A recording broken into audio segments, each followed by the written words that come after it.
They're in 1 Corinthians chapter 5. So this is a chapter that we would use during church discipline, and no, nobody's getting church discipline today. That would be a bad way to start the year. But I do want to start in verse number 9, there where it says, I wrote unto you in an epistle not to keep company with fornicators. Now, how are we supposed to keep company and have people in church if we're not? How are we supposed to have someone in church that we're not supposed to keep company with? It doesn't work. This is saying, hey, these people are not allowed. Hey, don't spend time with them outside of church. Don't meet them for coffee. Now, we're not talking about like the people at work, okay? Maybe you want to reach them or something. We're talking about like the brethren. We're talking about people in church. Yet not altogether with fornicators of this world. See, it differentiates fornicators of this world, or with a covetous, or extortioners, or with idolaters, for they then must ye needs go out into the world. But now I have written unto you that not to keep company, if any man that is called a brother, you see that, be a fornicator, or covetous, or an idolater, or a railer, or drunkard, or an extortioner, with such an one know not to eat. For what have I to do to judge them also? For what have I to do to judge them also that are without? Do not ye judge them that are within, but them that are without God judges. Therefore put away from among yourselves that wicked person. So I'm not saying that you should go out and like hang out with like railers and drunkards and fornicators and covetous people all the time. You're like, hey, as long as they're not saved, like I'm cool. Like, hey, you shouldn't be friends with people of the world. The people that you spend time with should be here. But what I want to look at, I want to focus on in 11 when it says, or a drunkard. And I want to preach on drunkenness today. And I don't know if I've actually preached, we talked about this during various sermons, but I'm not sure if I've actually preached a sermon on this, and I think it's pretty timely, considering last night. I don't know if anyone saw anybody swerving on the roads last night. I didn't. I was watching out, though. I was very careful watching. Hey, when you're driving on a time like that, be careful that, like when you're crossing red lights, because that's where people always get hammered, right, at the intersections. Don't assume if you got a green light that there's nobody there. Slow down on a night like that. It's a little late for the warning, but got to keep that in mind. But why am I starting here? Because it's very important that we're not drunkards. Now you could say if you're really thirsty and you've been working hard, and someone gives you like a bunch of water, and you drink your fill, and then they're like, hey, you're still thirsty, and I'm well drunk. I mean, obviously you're not a drunkard. No one's going to call someone who drinks a lot of water a drunkard, right? It's specifically talking about alcoholic beverages here. Now, you could be well drunk with juice and well drunk with soda or water or any matter of things that are not alcoholic. But I'm preaching about alcohol today, and it's a privilege to be in church, and you'll lose that privilege if you're a drunkard. Now, what is a drunkard? Well, don't push the limits. Why would you even go there? This is teetotaling church. That means that we just don't touch it. Right. And if you want to touch it, then hey, you better watch out. Okay? I'm not going to go into all the details with that. But here it says, if you're a drunkard, you don't belong in church. You belong outside. And then hopefully you'll stop drinking because you'll want to be around the brethren. You'll feel ashamed, and you realize that it's so bad that it's actually costing you important things in your life, and then you'll stop drinking. You can come back to church. But it's very serious. Don't drink, and the message here is don't drink and don't experiment with it. You got these what is it, the Quakers or the Amish or something? They got this rum springing thing, like, you know what this is? Where they're basically, when the kid turns like 18 or something like that, they can just go off into the world, and they go off. I saw this one video. This guy goes off and he's drinking. He's driving a Trans Am, and he's living in a house with a bunch. He's just living like the world. Like, hey, you don't need to go out and experience these things of the world to discover for yourself that they're wrong. Like, look at what Solomon did. He went out and he enjoyed it. Basically, did everything, and he realized it's all vanity. It's just stupid. Why even go there? Because you start down a path like that, you might end up like one of these people out here on the street, and you think that's a joke, and that's not. Right. I guarantee all these people out here, they didn't start their first thing wasn't heroin. Right. It wasn't fentanyl or benzo or whatever these people are doing these days. That's not where they started. They started with drinking alcohol, probably sneaking it from their parents or their parents giving it to them, smoking dope. Cigarettes are just one, because cigarettes are wrong. So once you start smoking cigarettes, you're like, hey, smoking cigarettes, you're smoking a joint. Well, what's a big difference? Just don't go there. Here's something from, I think it's England. Brixton, is that a place you ever heard of? Brixton? Prick. X. Brixton. I don't know. It was from the Glasgow Times or something like that. Pricks. Sorry, Brixton. January 2018, the family of a 16-year-old boy who died after drinking a bottle of vodka have blasted his friends who took pictures of him as he lay dying instead of dialing their equivalent of 911. Jake Wheatcroft had been celebrating, wow, what a celebration. That really ended in a bang, huh? Had been celebrating New Year's Eve at a friend's house when he collapsed after drinking 700 ml, that's like an entire bottle of 40% proof vodka. So he's sitting there with his friends, and I didn't read the whole article, but it sounded like it's like him and like 2 friends or 3 friends sitting around in like one of these guys' houses. The parents are off somewhere. They're not being supervised. They're just down there. This kid drinks an entire bottle of vodka because he doesn't know what he's doing. He thinks that it's all fun and games. Why? Because he's probably seen this happen on TV all the time. People just boozing it with the bottle. Oh, look at me, I'm a gangster. Look at me, I'm this. Look at me, I'm that. I'm so cool. And then he dies. That's what's going to happen. You know, you say, oh, that's not going to be me. Well, how do you know that? It could be.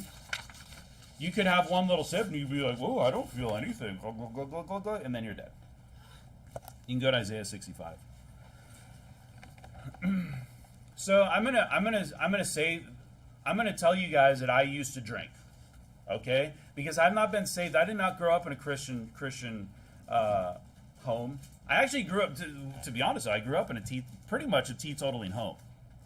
But then what happened is things changed, and then over time, you know, I get influenced by the world and my brother. Thanks to my brother for basically introducing me to very bad things for the first time on many occasions. But, you know, I don't want to get in. I'm not going to, like, discuss my personal experience, okay? But I want to tell you that what I'm preaching comes from my personal experience. I've been there. I've seen things. You know, thank God that there's people in here that have never had alcohol and they don't want to have it, and they know. Right? Thank God. But I want you to know that, hey, I came from the world, and in the world, alcohol's fine. That's what they teach you for the most. Well, actually, that's not the truth. That's what they want you to think. They want you to think that everybody drinks, just like in high school. Everybody drinks, everybody smokes, everybody fornicates. It's not the truth, okay? You know, and I don't want to get into details because it's not a time, it's not like, I'm not like one of these people that gets around to like, man, you remember that one time we were so wasted? Hey, it's a shameful thing, okay? I'm not proud of drinking alcohol or doing many of the things. And we're not one of these churches where I'm going to get up and be like, I was delivered from alcohol. I wasn't delivered from alcohol when I got saved. You know, there was a long time actually before I got saved when I was like, man, this is... you like lose the taste. You're like, why am I doing this? And you know, I guarantee that's how it is for a lot of these people out here that drink booze, is they don't even have the taste, but they just do it. You know, I was sitting around with some coworkers. We were having our Christmas party, and they're drinking wine. But I have to be there. There's like 4 of us, and I'm like the second in command, so whatever. And I'm not drinking. And, you know, and they all know that I don't drink. And one guy who I guarantee has probably put away, like, how many days were this over the 2 weeks? He's probably put away 20 bottles of wine in the past 2 weeks. I would not be surprised at all if my coworker has put away like 20 bottles of wine. And I'll tell you what, I don't know when your recycling gets picked up. Mine gets picked up on Tuesday. I guarantee if you walk around your community, you're going to see bins with like 10 bottles of wine. But you know, this guy said, he's like, no, that's great. That's great that you don't drink. That takes a lot. That takes a real commitment. I wish I could do that. This guy who drinks all the time is looking at me and like, man, I wish I could do that. And it's like, you can. You just got to stop drinking, buddy. Now, some people, they're so addicted that if they stop drinking, they actually die. Okay? But hey, I'm not getting up here bragging about the fact that I drank. You know, people in here do not get up and talk about how proud we are that we used to drink and we no longer do. No, it's not something that we look back on. But what I'm saying is that you can take it from me. I've seen things that don't mess with it. Okay? Don't mess with it. And alcohol is a drug. It is. I mean, well, it's actually, yeah, it is a drug. And you feel something. Why? It's like, oh, I don't understand why people drink. No, why? Because you feel a rush or you feel something when you drink. That's why they drink it. That's why they shoot up. That's why they smoke. That's why people smoke cigarettes, because and a wave comes over them. So whatever happens, there's this term, chasing the dragon.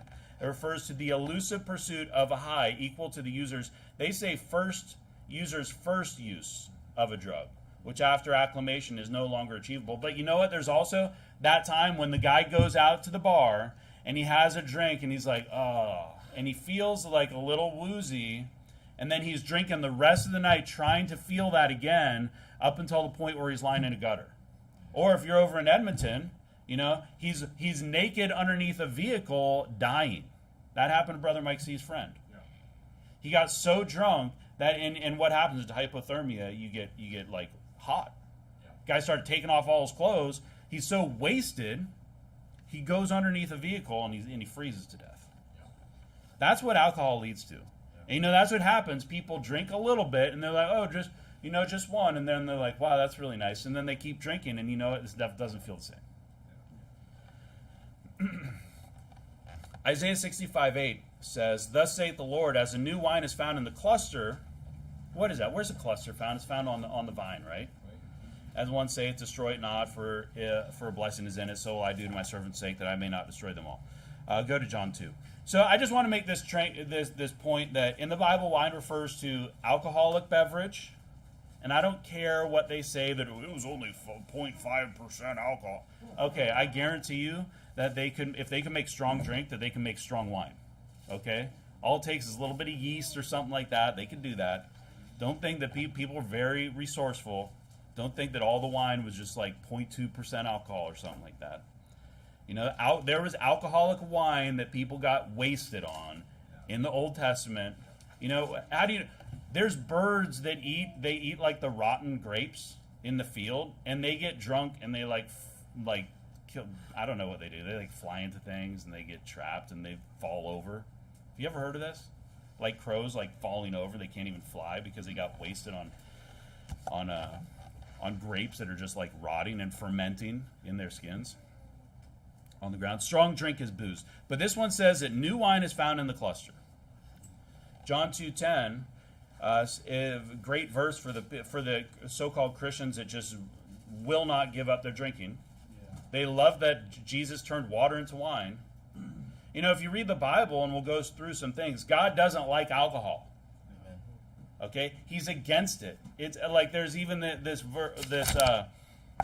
in Song of Solomon where it's like, hey, kings don't drink water, don't drink alcohol, don't drink strong drink, don't do it. Hey, please don't do it. Where the Bible tells us don't drink. If you do, bad things are going to happen to you. And then they want to say that, no, Jesus gave him wine. And he didn't just give him wine. Look at verse number 10. It says, and saith unto him, every man at the beginning, so this is the host of the party, every man at the beginning doth set forth good wine, but when men have well drunk, then that which is worse, but thou hast kept the good wine until now. So he's saying, these guys were well drunk. What happens when you're full of alcoholic wine? You're drunk. You're wasted. Yeah. You're stumbling. You're slurring. It's like this guy we met at the door yesterday. This guy was so wasted. He was like, oh, fist bump, yeah, fist bump. He's like, at least at that moment, he was a friendly drunk. But like, it's like 2:45 in the afternoon. I'm like, man, this guy's not going to make it to midnight. But that's what happens when you're well drunk with alcohol. And would Jesus get people wasted? No, he would not get people wasted. They're drinking juice, people. What do we do when we get around here and we have events? Oftentimes, we have like sparkling. Sometimes we'll just have like grape juice and different types of juices and mango juice and whatever. Other times we'll have sparkling juice. We have juice. That's how we celebrate. Okay? What kind of miracle would it be if Jesus is just getting people wasted? What's your favorite miracle in the Bible? Oh, when Jesus got people wasted on alcohol. How weird is that? But see, people really hold on to that because they want to believe that Jesus turned it into alcohol so that they can justify them drinking it. They only use it to justify their drunkenness. I will say that when I did drink in the past, I never did anything like crazy. Okay. Never like gotten a car accident or something like that. I'm just gonna say that like my history is not. I'm gonna go through some things about drunkards. Like I'm not. I didn't go that far. Okay. But go to Jeremiah 5. Before people think I'm just like some raging alcoholic like in the past, and I'm just like tormenting people. But hey, drinking's not. I just want like especially young people to understand that drinking is not normal. Okay. When I grew up, like I wasn't around alcohol at all. We didn't have anything. We might have had my mom might have had some like cooking wine or something like that, like sherry or something like that. But but we didn't have anything. And then you watch all these TV programs and the movies, and they're always drinking booze. They're like, they get home from work, they're like, man, it was a rough day. I need a glass of wine. It's like this tall. I need a scotch. Go to they come home, they just go to their liquor cabinet and they drink. But you notice these people are never wasted. They're never like, have one, man, I need another one. And then they're like, whoa, where did that come from? Oh. They don't show that part. They don't show the part where the person falls over and almost kills themselves because they hit their head and they stumble or something at home. People that drink every day are drunkards. Okay? If you drink every day, you're a drunkard. If you drink at every holiday or every special occasion, you're a drunkard, okay? I only drink on Christmas. Yeah, but you're drinking all the stinking day. If you're just trying to get through your day so you can have a drink, you're a drunkard. You ever work with one of these people? Yep. And you know that they're like, I can't wait to get home and have a glass of wine. Well, it's open. I might as well just finish the bottle. You're drunk. These people are not fancy because they're drinking wine. Yes. I'm really into wine. Oh, that's really good. What year is that? Oh, tastes like oak and tobacco. No, you're a drunkard. Okay, you don't know. If you cover your eyes, you don't even know if it's white or red. Probably. It's ridiculous. Wine's not fancy. It's booze. Hennessy and these high-end vodkas and I mean YouTube. They're like advertising like all these different whiskeys. It's like craft whiskey in burnt out barrels. And it's like it's booze, man. Yeah. Like why don't you go clean some farm equipment with that or something? Yeah, that's right. Or tequilas. All these things, it's just booze. Craft beer is just booze. It doesn't make you less of a drunkard because you drink like expensive alcohol. You're a drunkard. That's the reality. And people don't understand that. They don't understand that the person that comes home and gets and the first thing they do is they get a glass of alcohol, and then they go and they drink and they say hi to their spouse and their kids, and then sit on the couch. They're a drunkard. You're not mature. You're not like, oh, look at me, I made it. I got my liquor cabinet, Mad Men. You ever seen that? I never watched the show, but they were like salespeople, and they had all I remember is like the 1940s or 50s or something like that or whatever, and they had like liquor cabinets in the office because they were all drunks. It's not because, that's really cool, man. I got my flask and I got my. You're all drunks. You're all womanizers. You're all drunks. Like that's not something to look up. People look up to that and they're like, man, I wish I could do that. I wish we had a liquor cabinet at my work. It's not. There's actually people that are not Christians that don't drink any alcohol. Right. Did you know that? And they don't keep alcohol in the house. This exists. It's not just Christians that are like teetotalers. There's people that are not saved that are teetotalers because they know how wicked it is, because it's just common sense. You could have I know some people are like, is cooking wine okay? I mean, I guess that's okay. I don't understand why. Oh, I need to deglaze the pan for my. Just use something. You can use stock, okay? If you want to have cooking wine, I would say if you ever drank in the past, don't have anything in the house. And hey, if you haven't, I mean, it's not that big of a deal, because the last thing you want is like you're having a really hard day and then you just go down and you just finish off the cooking line. It's going to happen. If you keep it in the house, it's going to happen. At least you have to bring the shame upon yourself to go to like one of these trashy liquor stores run by our government. But if you never drank, like, why do you need sherry or cooking wine? You don't, okay? And if you want to, that's on you. But I would be very careful when you have kids running around in the house, because, you're probably going to raise them right, but you never know what's going to happen. It's better just have no temptation in the house. But the media wants you to think that it's okay, because the media wants you to drink so that you don't go out. You sit in your chair and you watch the sports game, and you watch Netflix, and you do all these things, and you consume their message and their media. There was this thing in Japan. This is from NPR. It says, young people turning away from alcohol is generally welcomed as a positive trend, but it's bad news both for booze companies and governments that are watching lucrative alcohol tax revenues, like the BC liquor store. Yeah. Wicked. You think they want people to not drink alcohol? There's an incentive. The government is incentivizing like drinking. Like, it's a government, like, people's pensions are depending on alcohol sales.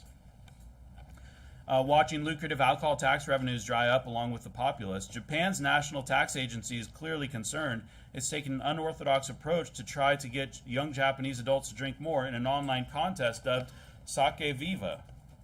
The project asks young people to submit business plans. They're trying to make young people drink more. And you say, well, at least in Canada they're not doing it. I mean, it's like so many ads on YouTube are for the BC liquor store advertising some like special type of alcohol that they sell that's really expensive or special or what. They're literally doing the same thing to the people, to us. The BC liquor store is trying to get people to drink more alcohol so that they'll just submit and follow and give them more money. Jeremiah 51:7, is that where you are? And that's wicked. Like, if you know why I'll read this from the BritishMuseum.org. It's talking about ancient Egypt. It says, in ancient Egypt, beer was so essential it was typically treated as a type of food. It was consumed daily and in great quantities at religious festivals and celebrations. Beer was an essential for laborers, the guys that worked on the pyramids. How do you think you keep these people in line? Like those who built the pyramids of Giza, who were provided with a daily ration of 1 1/3 gallons of beer a day. Hey, we don't want these guys to rise up against us, so how about we just fill them with alcohol so that they just like pass out and wake up and just do the same thing day after day after day after day. We'll stay sober, and then we'll have all the laborers get wasted so that they can't do anything. That's what the government wants to do. Right.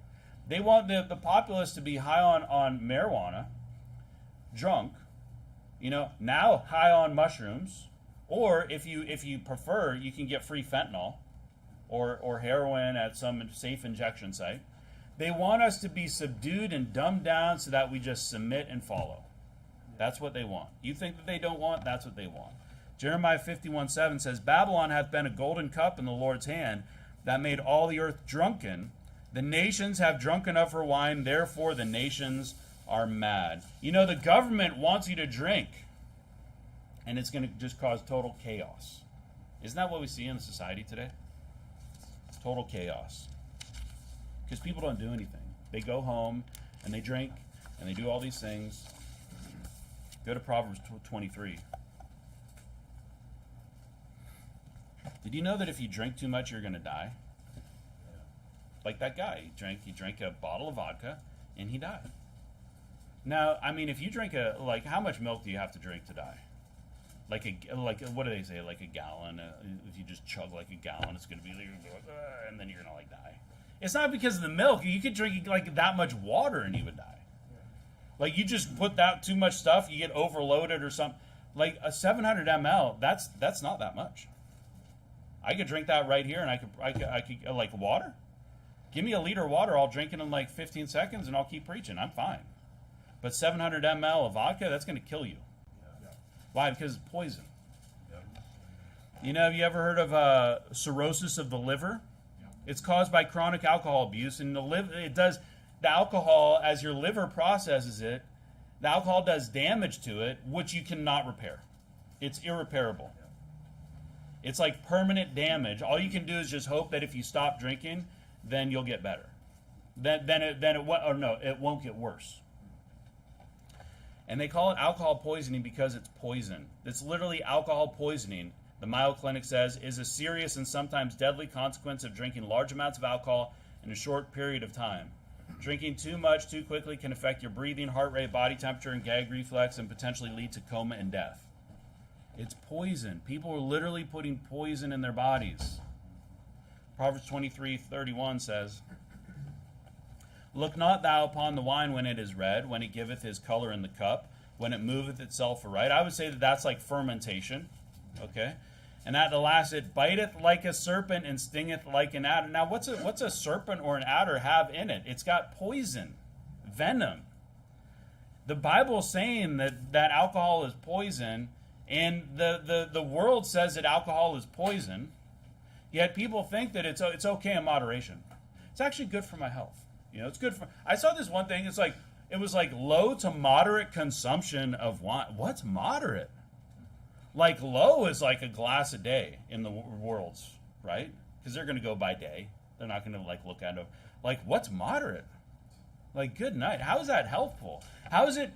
When's the last time poison helped somebody?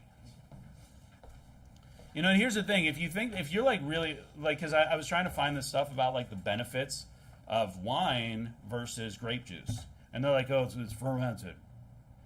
Eat some kimchi. Eat some sauerkraut. It's going to be way better for you than wine. And just have some juice. Have some juice, and eat some sauerkraut, eat some kimchi. That's those two things are going to be magnitudes better for you than any wine, because wine is poison. Yeah. It's just an excuse. And who made these studies? I guarantee they're backed by alcohol companies. Alcohol never did anybody any good. When did it do anybody any good? Oh, it gave me courage to... What? You don't need liquid courage. You just need to man up. Alcohol never saved anybody. When it was oh, if only we had some vodka, then he would be saved. Hey, if you're going to use it to disinfect a cut or something, then it's that would be a reasonable purpose for alcohol. But ingesting poison is not going to cure you. And has anybody ever been cured of cancer? The doctor's hey, I've got this new homeopathic, I don't know if it's homeopathic, this new methodology, and all you do is you drink half a bottle of vodka a day and it will cure your cancer. Guaranteed. You won't have to worry about cancer. You'll be dead soon. Nobody cured COVID or their cold or the flu with alcohol. There's people that believe this. Yeah. They're like, oh, you got congestion, you got the flu. You know what you should do? You should just take, they're going to make something up, a couple shots of booze and shoot it and do all this stuff. It never worked. It's just going to make it's going to make your immune system even worse. It's poison.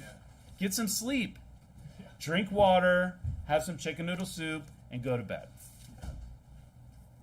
How did a lot of people spend last night? Go to Isaiah 19. Partying. What'd you do last night? A party, man.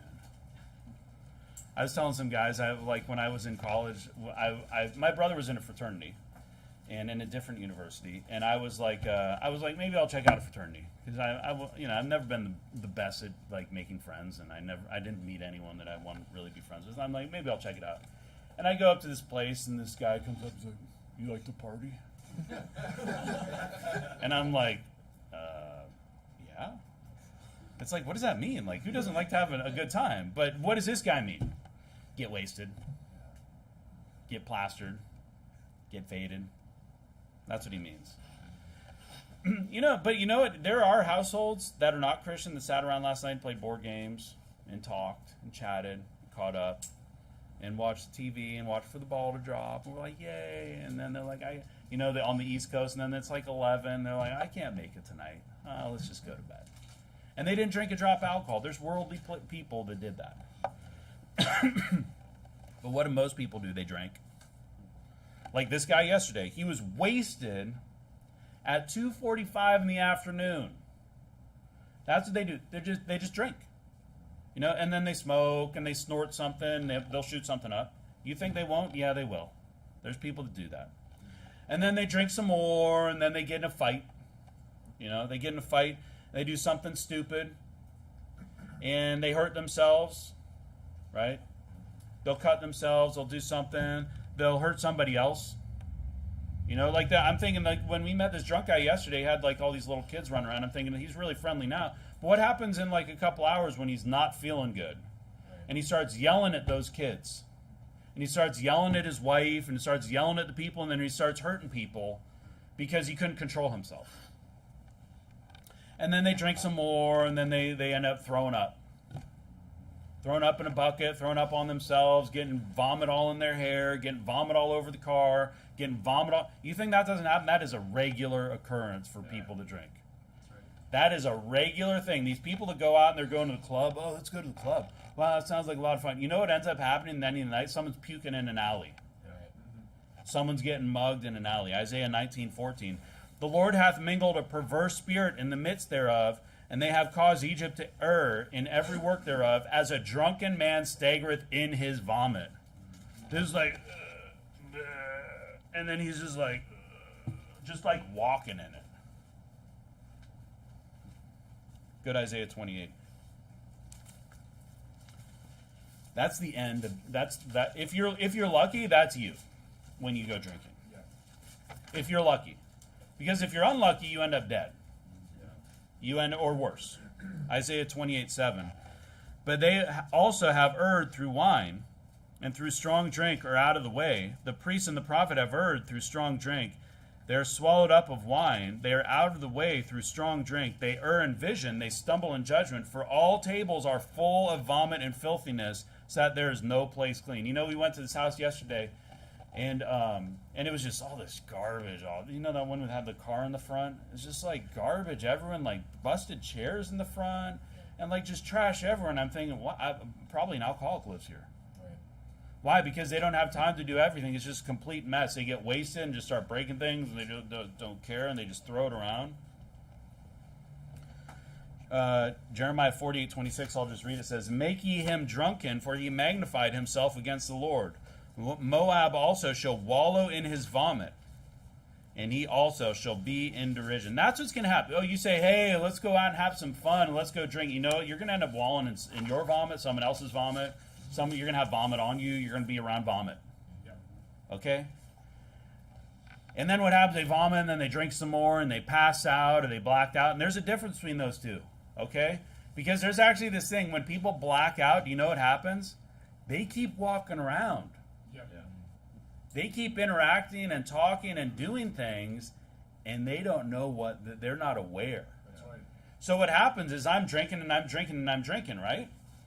And then I keep moving around and interacting with people, but tomorrow I don't remember after a certain point. Yeah. I don't remember after the point that I got behind this pulpit. I have no idea what I did after that. That's what blacking out is. That's what a blacked out drunk is. When you meet really wasted people, they might not know what's going on. You know what can happen to you in times like that? It's very dangerous. Proverbs 31:4, go to Genesis 9. Proverbs 31:4 says, it is not for kings, O Lemuel, it is not for kings to drink wine, nor for princes through strong drink, lest they drink and forget the law and pervert the judgment of any of the afflicted. That's what's going to happen. You're going to drink and you're going to forget the law. You're going to forget the laws of the land. You're going to forget the laws of God. You're going to forget what's normal and decent. And then people drank some more last night. They drink some more, and they commit vandalism. Right? They're going out and vandalizing places. They're like, oh, we're bored, let's go break some stuff. They stab people. Outside the club, they're wasted, they stab somebody. They get arrested. They run a red light. They T-bone somebody. They kill a little child that's going home with his family after spending the day at their grandparents'. That's what happens when people drink. You run over somebody. You might even get killed. You might be the one getting stabbed because you started some trouble that you shouldn't be starting because you're wasted. And they drink more. I guarantee all these things happen. I guarantee someone got stabbed in Greater Vancouver last night. I guarantee there were people running red lights and getting in accidents and running into cars. I had this roommate one time who went out. I lived in a house where it was just kind of random roommates. This guy went out and drinking, and he came back in the morning. And then my other roommate, goes out to his car, and this guy had just parked his car into this other roommate's car, and just left it there, in his bumper.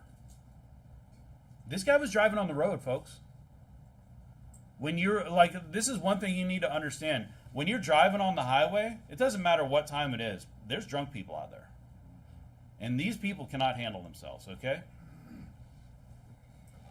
And they drive, and then they drink, and they fornicate, and they commit adultery. And you know what? They rape, and they get raped. That's what alcohol does. You imagine what happens to a young girl that blacks out, drunk? She doesn't know what's going on, all right? Or some guy that blacks out.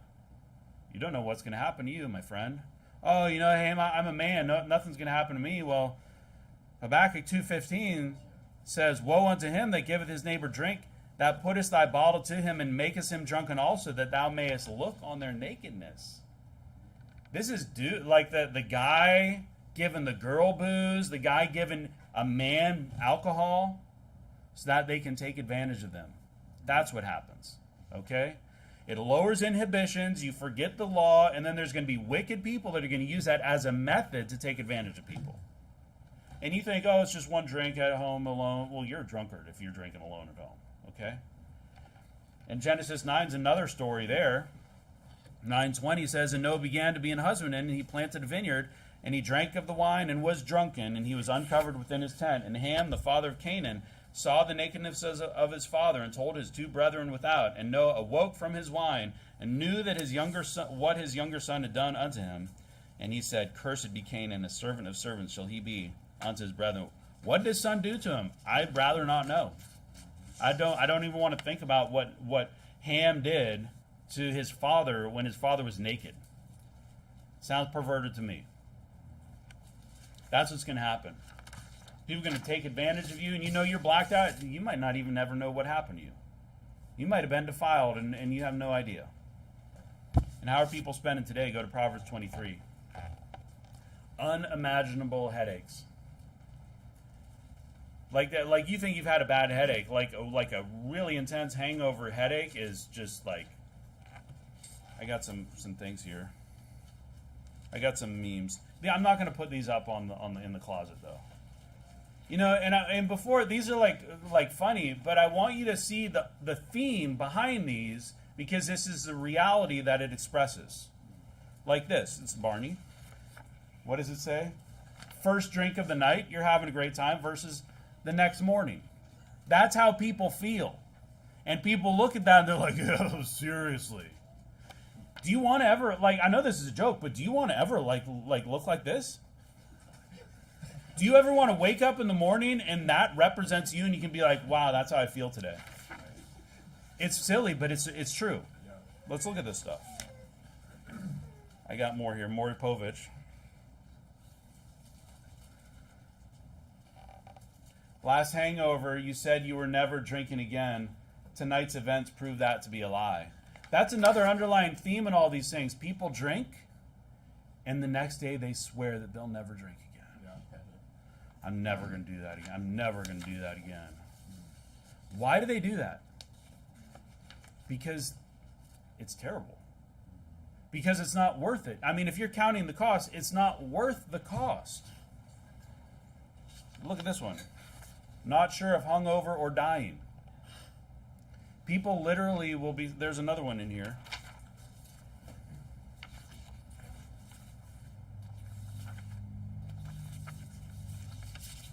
This one says, being hungover in my 30s, it says in my 20s, I would very much like a Gatorade. Being hungover in my 30s, I would very much like to die. That's how people feel the next day after drinking. They're like, I wish I were dead. I'm not saying they're going to commit suicide, but that's how it ends up leaving you. You go out drinking, you think you're having a great time, and then you're gonna get all cut and bruised. You're gonna wake up, and that's not what happened to him. He got attacked by a cat. Okay. But hey, you're going to wake up and it's going to be some knife wound in you. It's going to be some gash in your leg. It's going to be some hole in the wall. You know? It's going to be damage in your house, and you're going to say, whoa, who did that? How did that happen? That was, and then you're like, oh, that was me. That's what's going to happen. Proverbs 23:29 says, who hath woe, who hath sorrow, who hath contentions, who hath babbling, who hath wounds without cause, who hath redness of eyes, they that tarry long in the wine, they that go to seek mixed wine. You know, you're going to have wounds without cause, physical, emotional wounds through alcohol. That's what the Bible's saying here. But you know what? Jesus turned into wine, alcoholic wine, and then after they were well drunk, they drank even more. You know, and then he made sure what they no, it doesn't make sense. That contradicts what the Bible teaches about alcohol.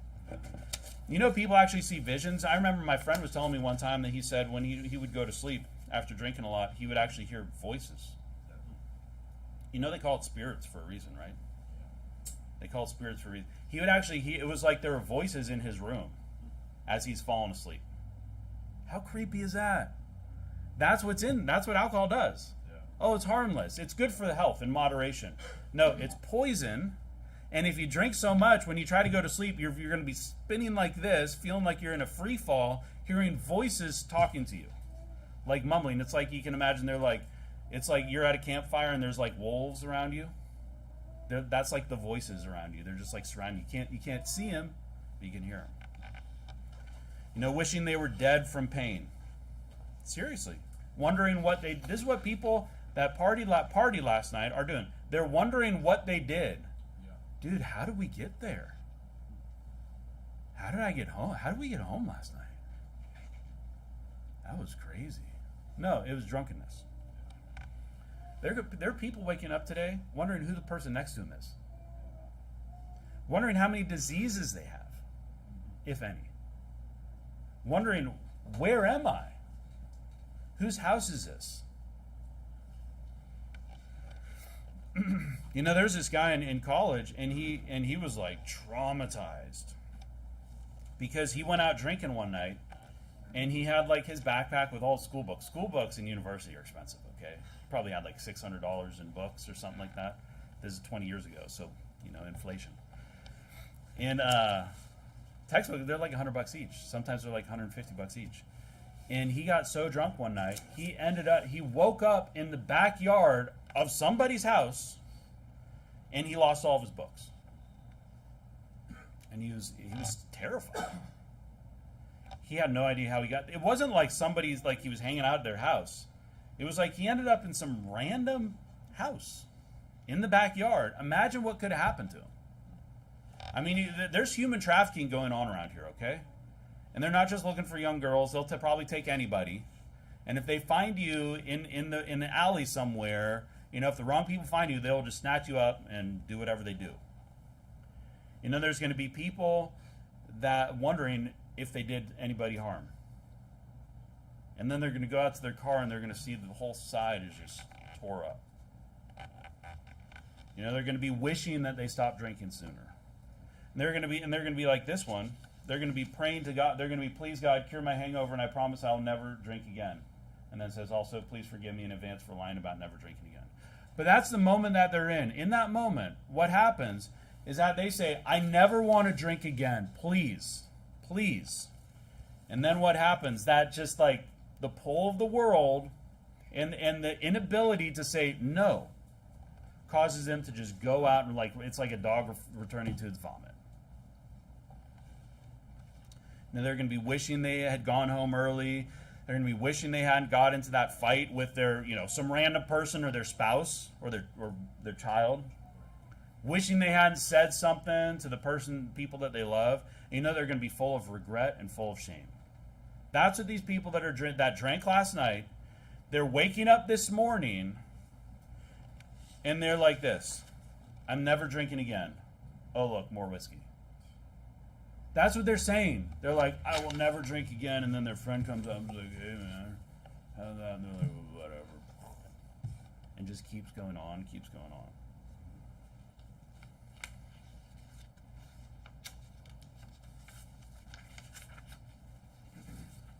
And this one's kind of funny because this is a mentality.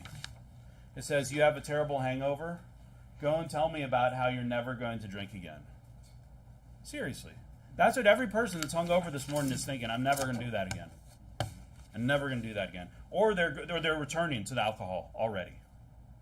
They're waking up. And you know what? Like, Proverbs 20, verse 1. There's no more almost no more true verse in the Bible than this. Wine is a mocker. Strong drink is raging, and whosoever is deceived thereby is not wise. You're a fool to think otherwise. You're a fool to think that, alcohol's okay in moderation. You're a fool to think that, it's for my health. You're a fool to think that you can drink and that it's not going to cost you something. It will cost you something. Okay? Would you ever, if I had something in a bottle, and I said, hey, this right here will make you feel good for like a couple minutes, and then you're just going to be full of despair and sorrow and regret. You want some? You guys want some? Because that's what alcohol is. That's what it'll do. Never solved anybody's problems. If anything, it prolonged their problems and made them worse. Why? Because people have problems in their life, and what do? Instead of dealing with the problems, they get wasted. And they go home and they drink, and then they forget about their problems, and then just repeats over and over again. It's like the builders of the pyramids. Go to Philippians 4. Hey, we party too, right? We party too. And who's you could say you're hungover, but really you're just tired, right? It's not really a hangover. You're just tired. You needed more sleep. We could have all used more sleep. We ate, we drank, Brother Cleo danced a little bit, just for a few seconds. At midnight, cops got called. Yeah, cops got called. Not here. When they almost burned the field down with their fireworks. We made a bunch of noise, got home late. Me and my family, we got home late, like, I don't know, 1:30, something like that.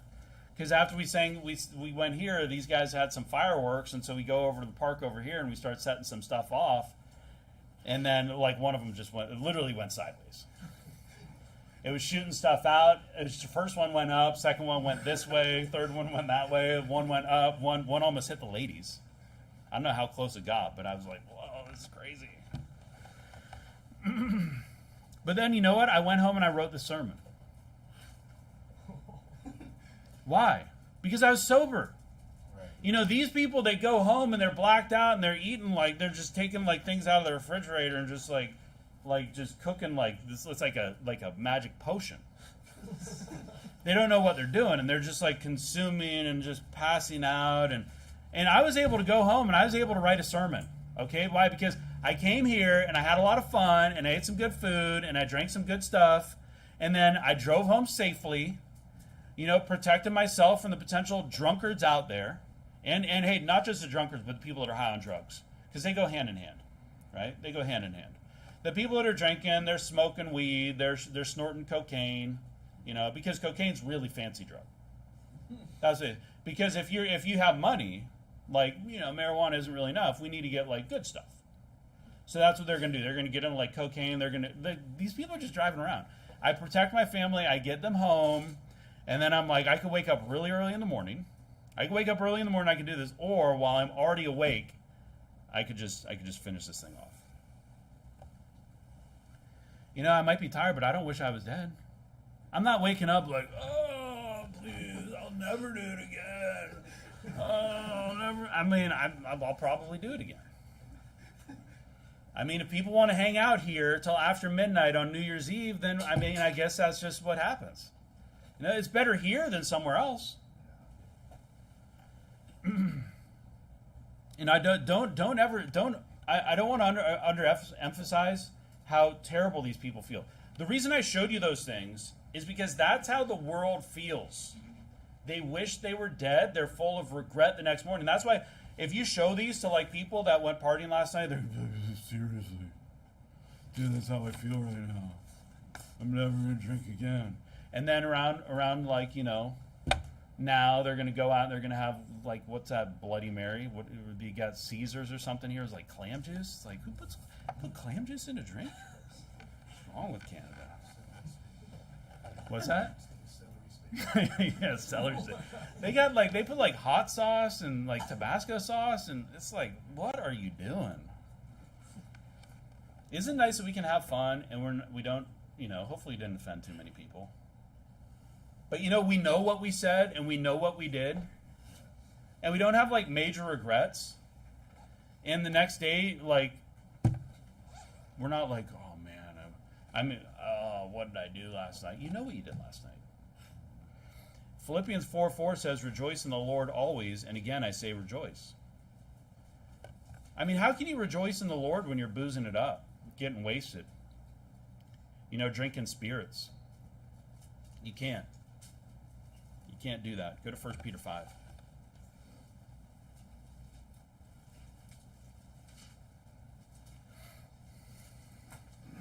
The Bible commands us here in 1 Peter 5:8 says, be sober, be vigilant, because your adversary, the devil, is a roaring lion, walketh about, seeking whom he may devour.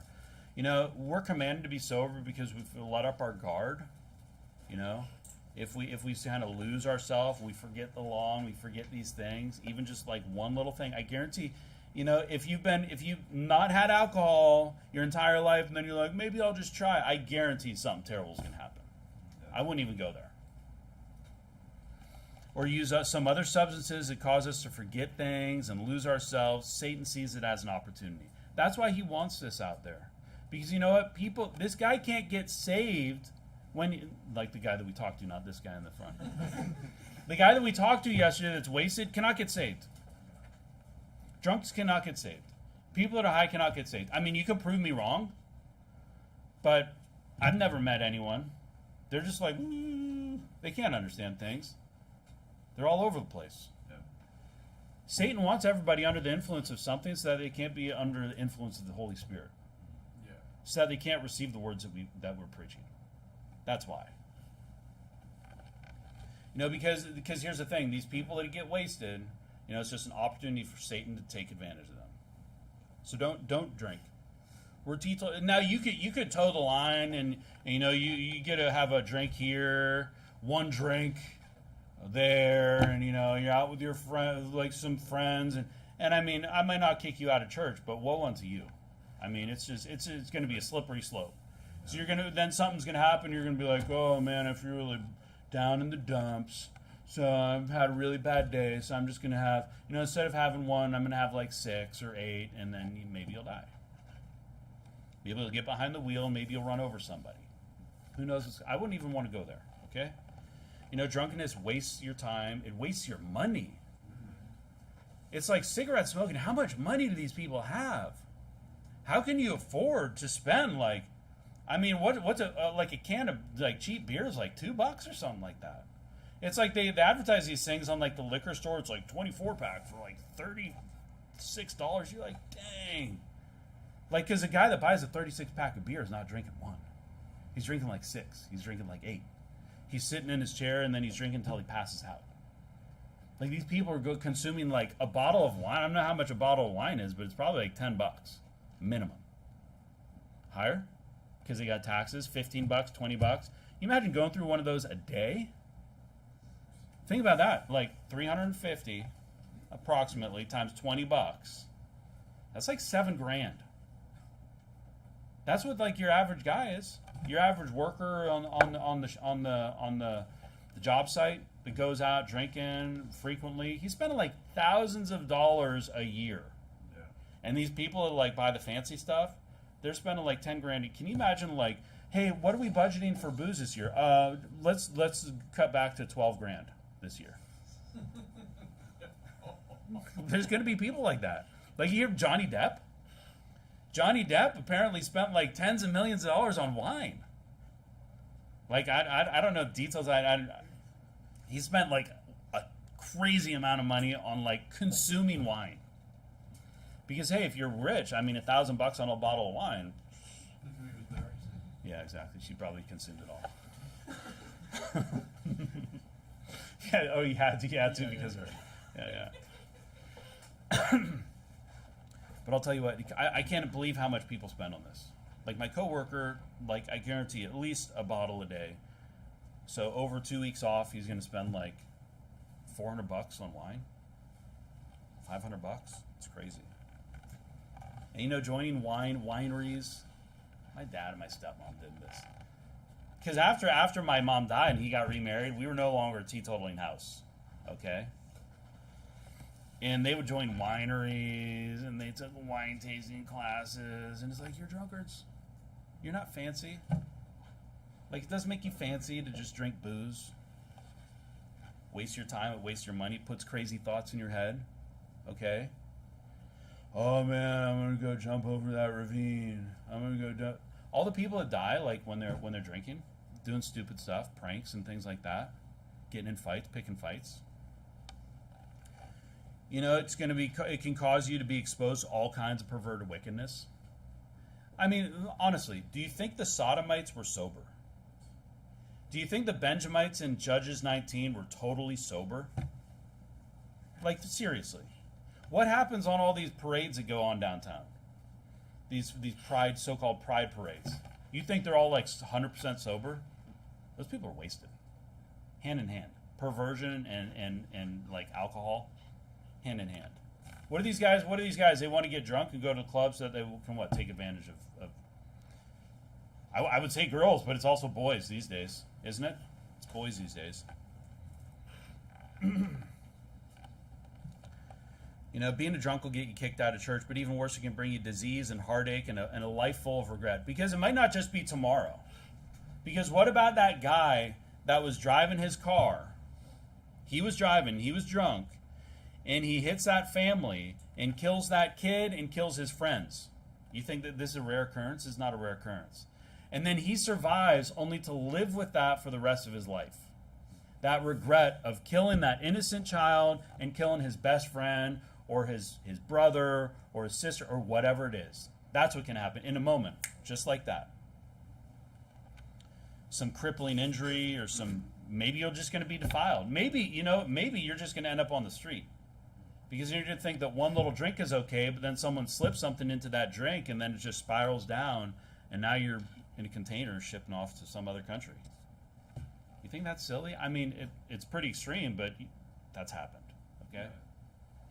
Guarantee that's happened. You end up in some slum somewhere. You could die. Because you want to experiment, because you miss the taste. No, you don't miss the taste. You miss the feeling. It's so carnal. So carnal. Just, it's so much more. I was talking to Brother Levy yesterday. It's so much actually more. I have so much more fun, like sober. No regrets in the morning. It's all good. It's all positive. You don't get in any fights. You might over Pictionary. Let's be honest. Pictionary is about pushing it, okay? But it's so much better. I have so much more fun just being sober and sitting around at home. It's so much better. Or getting together here and being sober. And I'm not going to go into the whole thing, like if like events and going to them, like family events, when there's drinking that's going on. But what I would say is protect your children, okay? You don't want your children to be around like this drunkard that we saw yesterday. I wouldn't trust people like that. Or being exposed to that, or really liking that uncle, and then the uncle's wasted, and then they're thinking, I want to be like Uncle Joey. And he's just a drunkard. You can do what you want, but you should protect your kids from that stuff. And hey, if they're not willing to put away the alcohol for you, then they love alcohol more than you. They love poison more than you. Like, nuts to them. Like, what a wicked mentality. Oh, you're gonna ruin our holiday because we can't drink. Like, what? So it's not ruined because I'm not going to be there.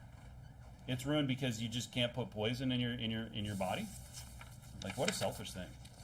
It's not worth it. So alcohol's wicked. You can just look around. You can just look around the city. You can drive down East Hastings. You can see it's not just all drugs. It all starts with alcohol. They're drinking like hand sanitizer down there. Stealing, going to Shoppers, buying bottles of hand sanitizer. Oh, that bum's really concerned about the cleanliness of his hands, isn't he? Wow, he's just going through so much hand sanitizer to make sure he doesn't get COVID. No, he's drinking it. Literally, they had this Oppenheimer Park in downtown Vancouver, and there's a story about these homeless people. They used to just they took over the park. They used to have like a Japanese cultural fair or something like that. It was kind of nice, and then they could no longer hold it there because it was just like full of needles and homeless people. And it was like one of these times a couple of years ago where it's like 105 degree. What is that? Like 40 degrees Celsius. And no one's drinking water. They're going to the hand sanitizer station, putting their mouth under it, and drinking hand sanitizer because they want to get drunk. And people are there. They're just like, "Oh, this is terrible." Yeah, it is terrible. But that's what happens. That's what happens. You don't want that to be. You say that will never be me. Well, you can't say that. You don't know what's going to happen. Just don't mess with it. Stay away from alcohol. That's why we're teetotalers. Better safe than sorry. And most important, because God hates drunkenness. Okay? All right, with that, let's pray. Heavenly Father, thanks so much for this church, for the people here. I just pray that you bless us this new year, keep us safe,